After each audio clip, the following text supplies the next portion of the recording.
Hey everyone, আমি alpha.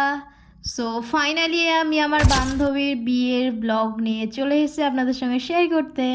22 জুনে ছিল ওর গায়ে হলুদ, আর বিয়েতে আমাদেরকে ইনভাইট করেছিল। সো আমি তাড়াতাড়ি সকালবেলা উঠে রেডি হয়ে গিয়েছিলাম। 11টায় ট্রেন ছিল আমার, এবং আমি বাড়ি থেকে বের হয়েছিলাম 10:30-এ।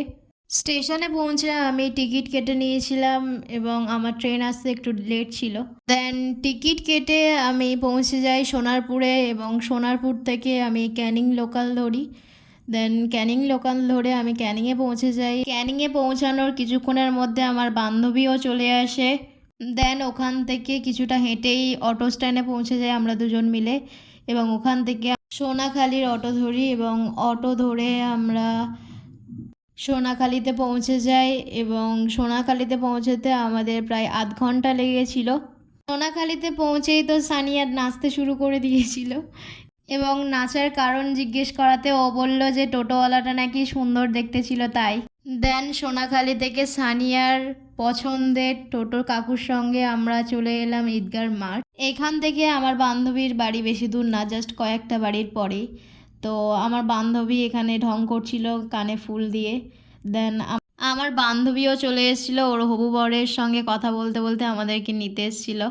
দেন ওর সঙ্গে অনেক দিন পর দেখা হওয়ার জন্য ও তো খুবই হাসাহাসি করছিল আমাদের সঙ্গে।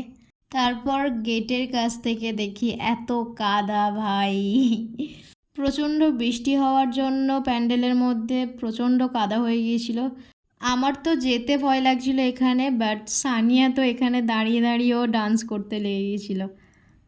বাইরে তো ডান্স করছিল, দেন যখন ভিতরে ঢুকলো তখন ও কি বলছে শুনে নিন। আমরা এখন চলে এসেছি, বাট সানিয়ার আপসেট কেন আপসেট? কারণ এতটাই কাদা যে আমি লেহেঙ্গা এনেছি, কিন্তু লেহেঙ্গা পরে ঘুরতেই পারবো না। সানিয়ার মুখ